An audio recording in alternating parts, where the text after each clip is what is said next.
안녕하세요. 요즘 어딜 가나 인공지능, AI 이야기 정말 많이 들리죠?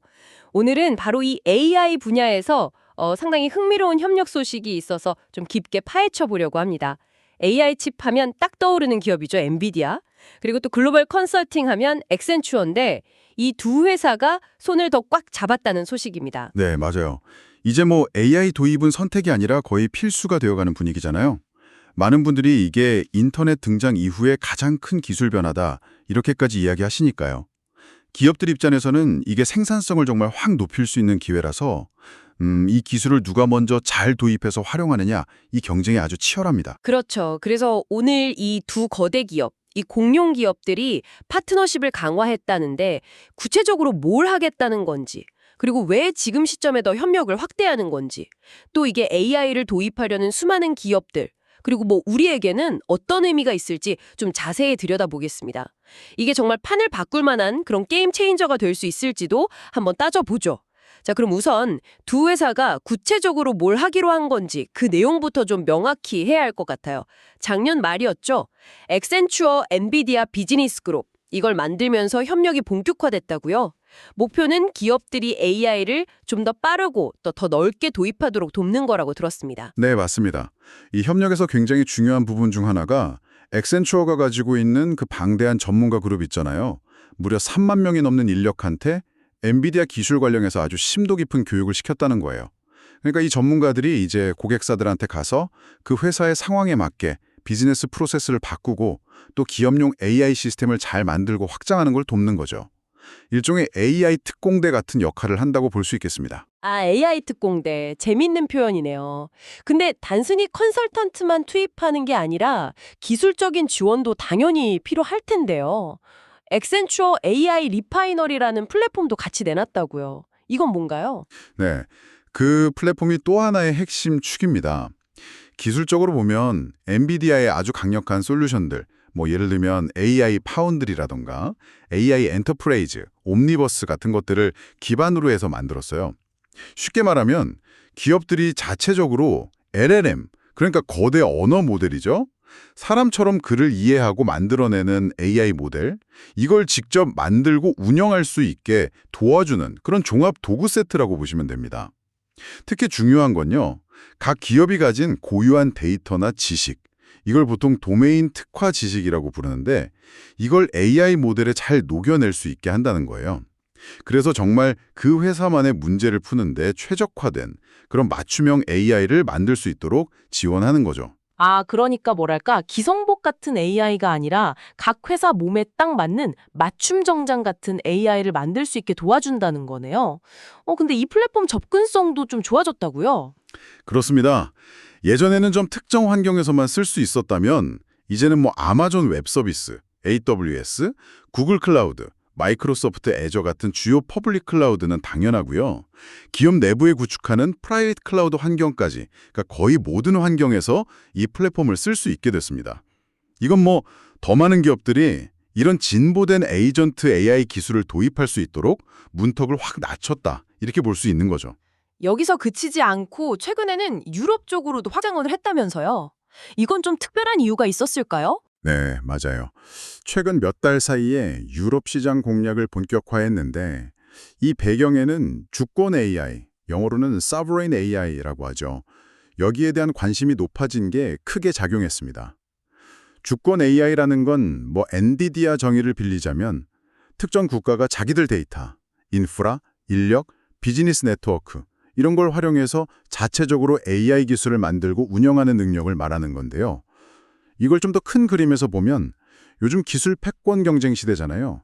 각 국가나 뭐 유럽연합 같은 지역 공동체가 기술 자립성을 높이려는 그런 세계적인 흐름하고 연결되는 거죠. 엑센추어는 2030년쯤 되면 유럽이 전 세계 주권 AI 시장의 한 30% 정도 차지할 걸로 보더라고요. 그러니까 아직 본격적으로 열리지 않은 잠재력이 큰 시장을 미리 선점하려는 그런 전략적인 움직임으로 해석할 수 있습니다. 들어보니까 결국 각자가 제일 잘하는 걸 합쳤다. 이게 핵심인 것 같네요. 액센추어는 기업 고객들이 뭘 필요로 하고 어떤 어려움이 있는지 이런 걸 잘 아는 비즈니스 통찰력이 강점이고 또 전 세계 120개 나라에 9천 곳이 넘는 어마어마한 고객 네트워크를 이미 가지고 있고요. 게다가 아까 말씀하신 것처럼 이미 5만 3천 명이 넘는 컨설턴트가 엔비디아 기술 교육까지 받았다고 하니 실행력도 갖춘 셈이고요. 반면에 엔비디아는 뭐 따로 설명이 필요 없을 정도로 AI 칩 분야에서는 뭐 독보적인 선두주자잖아요. 칩뿐만 아니라 AI 모델 만들고 운영하는 데 필요한 소프트웨어, 하드웨어 솔루션까지 다 갖추고 있고요. 이 둘이 만났다는 건 AI를 도입하고는 싶은데 어디서부터 어떻게 해야 할지 좀 막막했던 기업들한테는 정말 해결사처럼 느껴질 수 있는 거죠. 비유하자면 아주 복잡한 레고 세트를 조립하고 싶은데 최고급 부품, 엔비디아는 물론이고 아주 상세한 조립 설명서랑 전문가의 도움, 액센추어까지 한 번에 다 받는 느낌. 네, 기술 컨설팅부터 실제 시스템 구축까지 말 그대로 원스톱 서비스를 제공하는 효과를 기대해 볼 수 있습니다. 이런 기대감 때문인지 두 회사 모두 최근 실적이 상당히 좋았다고 들었어요. 액센추어 실적부터 좀 볼까요? 네, 액센추어 같은 경우 2025 회계 연도 4분기, 그러니까 8월 말에 마감된 분기 기준으로 보면요. 매출이 1년 전보다 7% 늘어서 176억 7천만 달러 정도 기록했습니다. 그리고 주당 순이익, EPS라고 하죠. 이것도 15% 증가해서 2.25달러가 됐고요. 특히 좀 눈여겨볼 만한 게 앞으로의 사업 성과를 좀 엿볼 수 있는 지표인 신규 수주액이 무려 213억 달러에 달했다는 점입니다. 회사 내부에서도 AI 쪽에 일찌감치 투자했던 게 이제 성과로 나타나고 있다. 이렇게 평가하는 분위기예요. 엔비디아는 실적 발표 때마다 시장을 놀라게 하는 거의 어닝 서프라이즈의 대명사가 된 것 같아요. 실적이 어느 정도였죠? 엔비디아는 정말 훨씬 더 극적인 성장을 보여줬죠. 2026 회계연도 2분기, 그러니까 7월 말 마감 기준인데요. 매출이 1년 전보다 자그마치 56%나 폭증해서 467억 달러를 기록했습니다. 주당 순이익 EPS 역시 1.08달러로 61%나 급증했고요. 특히 일부 주력 제품의 중국 수출 제한 조치 같은 그런 악재가 있었잖아요. 그런데도 이런 정말 경이적인 성장을 이어갔다는 점이 시장에 더 큰 충격을 줬습니다. AI 붐의 최대 수혜자라는 걸 다시 한번 그냥 확실하게 보여준 거죠. 와, 정말 대단하네요. 그런데 이렇게 두 회사 모두 실적은 좋은데 주식시장에서는 평가가 좀 엇갈리는 것 같아요. 투자자 입장에서는 이걸 어떻게 봐야 할까요? 네, 바로 그 지점이 상당히 흥미로운데요. 가치 평가, 그러니까 밸류에이션 측면에서 보면 두 회사가 꽤 다른 모습을 보여요. 액센추어 같은 경우는 내년 예상 실적 대비 주가 수익 비율, PER이라고 하죠. 이게 한 16배 수준입니다. PER은 현재 주가가 주당 순이익의 몇 배냐는 건데 16배면 동종업계나 시장 평균이랑 비교했을 때 상대적으로 그렇게 부담스럽지 않은 좀 합리적인 가격대다 이렇게 평가받거든요. 근데 아이러니하게도 최근 1년 동안 주가는 오히려 36%나 떨어졌어요. 이건 액센추어 개별 기업의 문제라기보다는 전반적인 경기 침체 우려라던가 IT 지출이 줄어들 수 있다는 그런 거시경제적인 불확실성이 크게 영향을 미친 걸로 보입니다. 그러니까 실적은 좋은데 앞으로 괜찮을까 하는 불안감이 주가를 누르고 있는 거죠. 반면에 엔비디아는 PER이 28배에 달합니다. 액센추어보다 훨씬 높은 프리미엄을 받고 있는 거죠. 이건 AI 반도체 시장에서의 그 독보적인 지배력, 그리고 폭발적인 실적 성장세, 또 앞으로 AI 시장이 계속 커질 거라는 아주 강력한 시장의 기대감, 이게 다 반영된 결과라고 해석할 수 있습니다. 따라서 좀 더 안정적인 가치 투자를 선호하는 분들께는 액센추어가, 반대로 높은 성장에 좀 베팅하고 싶은 성장주 투자자에게는 엔비디아가 더 매력적으로 보일 수 있다. 이런 분석이 가능합니다. 네, 서로 다른 투자 성향에 맞는 선택지가 될 수 있는 거죠. 그렇군요. 실적 자체는 둘 다 좋은데 주가 흐름이나 평가는 좀 다른 상황이네요. 자, 그럼 이제 가장 중요한 질문으로 넘어가 보죠.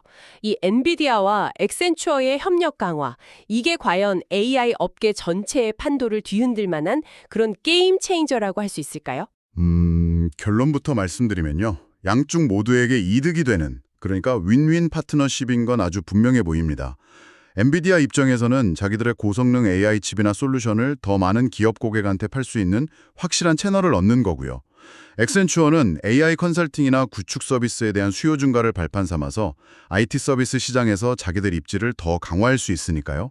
각자 잘하는 걸 활용해서 시너지를 내는 아주 영리한 전략이라고 할 수 있죠.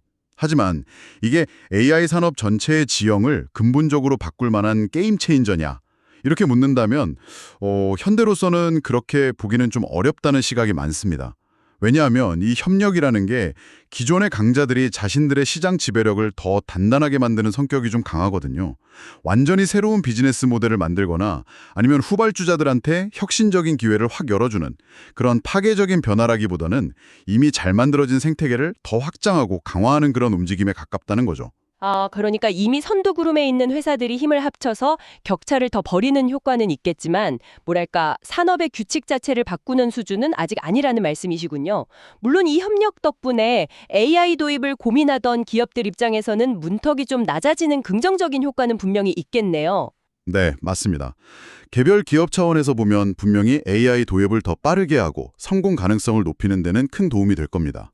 특히 대규모 시스템을 구축할 역량이라든지 전문 인력이 좀 부족했던 기업들한테는 액센추어와 엔비디아의 조합이 아주 매력적인 솔루션이 될 수 있겠죠. 하지만 산업 전체의 혁신이나 경쟁 구도라는 좀 더 큰 틀에서 보면 기존의 강자 중심 구조를 더 강화하는 측면이 크다. 이렇게 평가할 수 있을 것 같습니다. 결국 이 협력의 본질은 엄청나게 성장하는 이 AI 시장에서 엔비디아의 그 압도적인 기술력하고 또 액센추어의 넓은 시장 접근성 및 컨설팅 역량을 합쳐서 두 회사가 함께 더 큰 파이를 가져가려는 전략적 제휴다 이렇게 정리할 수 있겠군요. 윈윈은 확실하지만 혁명이라기보다는 세력 확장에 가깝다는 분석이네요. 오늘 엔비디아와 액센추어의 AI 파트너십 강화 소식을 여러 각도에서 살펴봤습니다. 정리하자면 두 거대 기업이 각자의 강점을 모아서 기업들이 AI를 도입하는 과정을 좀 더 쉽고 효과적으로 만들려는 시도라고 할 수 있겠습니다. 특히 기업별 맞춤형 LLM 구축을 지원하고 또 주권 AI라는 새로운 시장 트렌드에 발빠르게 대응하는 모습이 인상적이었습니다. 양사 모두 탄탄한 실적을 바탕으로 시너지를 기대하고는 있지만 업계 전체의 판도를 바꿀 게임 체인저로 보기에는 아직 좀 이르고 양측 모두에게 이득이 되는 전략적 협력으로 보는 것이 타당하다는 분석이네요. 네, 이 사례를 보면 AI라는 첨단 기술이 얼마나 빠르게 실제 비즈니스 현장으로 스며들고 있는지 그리고 기술 기업들이 이런 시장 변화에 얼마나 민첩하게 대응하고 있는지를 잘 알 수 있습니다. 앞으로 AI가 금융, 제조, 의료 같은 정말 다양한 산업 분야에서 또 어떤 방식으로 활용되고 세상을 바꿔나갈지 계속 주목해보는 것이 중요해 보입니다. 마지막으로 오늘 이야기 나눈 주권 AI 개념과 관련해서 여러분께 한번 생각해 볼 만한 질문을 던지면서 마무리할까 합니다. AI 기술 개발과 활용이 단순히 그냥 전 세계적인 트렌드를 따라가는 걸 넘어서 특정 국가나 지역의 고유한 데이터, 규제, 문화적 맥락 이런 것과 결합해서 점점 더 국지화되고 맞춤화되는 경향이 강해진다면 그렇다면 우리는 과연 어떤 새로운 형태의 혁신을 보게 될까요? 또 반대로 이런 흐름이 가져올 수 있는 예상치 못한 도전거제나 어떤 부작용은 없을지 상상해 보는 것도 흥미로울 것 같습니다. 이 질문에 대한 답을 찾아가는 과정에서 AI 시대를 더 깊이 이해하는 통찰을 얻으실 수 있기를 바랍니다. 다음 시간에 더 알찬 내용으로 다시 찾아뵙겠습니다.